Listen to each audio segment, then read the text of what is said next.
l'INSEE, la croissance du PIB en France est plus importante que prévu.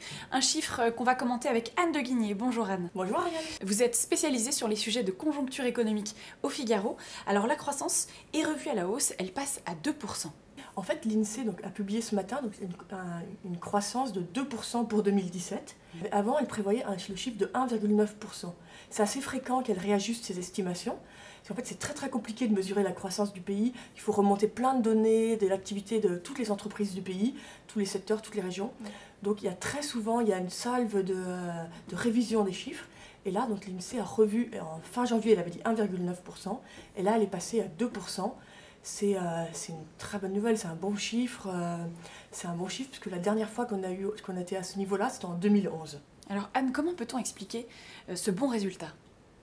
L'explication la plus simple, c'est qu'il y a une reprise générale, mondiale. D'ailleurs, pour la zone euro, la croissance, c'est de 2,5%. Donc il faut rester modeste, hein. C'est très bien pour la France, mais on est largement en dessous. Aux États-Unis, 2,3%.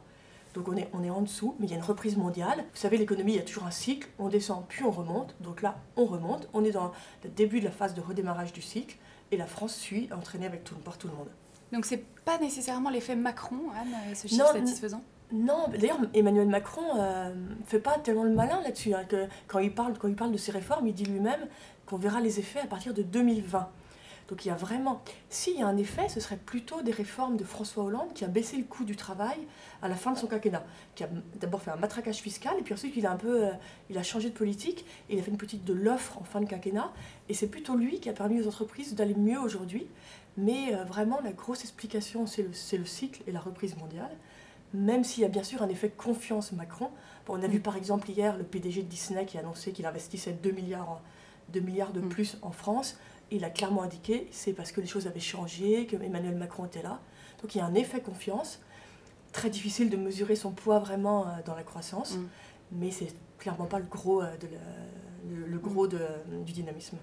On est quand même dans un climat social de grogne, notamment sur le pouvoir d'achat. Qu'est-ce que ça va changer, ce nouveau chiffre de la croissance ? Oui, en fait, c'est vrai que c'est toute la difficulté pour le gouvernement.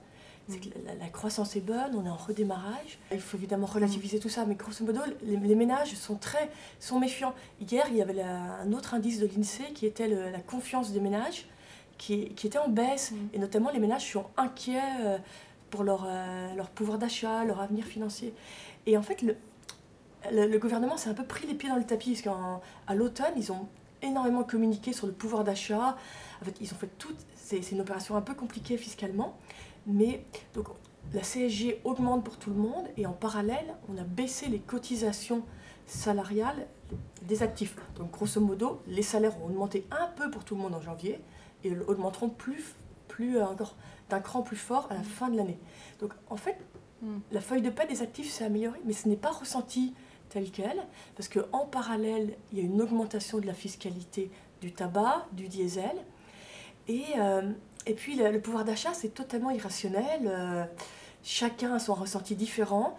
Donc le pouvoir d'achat, c'est toujours c'est un combat très dangereux pour les politiques qui ne peuvent en fait jamais gagner, parce que chacun a une attente différente.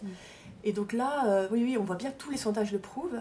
Il y en avait un en février, je me rappelle, seulement 6% des sondés estimaient que leur pouvoir d'achat avait progressé depuis un an.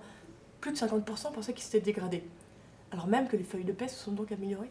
Donc on voit que l'exécutif n'arrive pas à convaincre sur ce thème.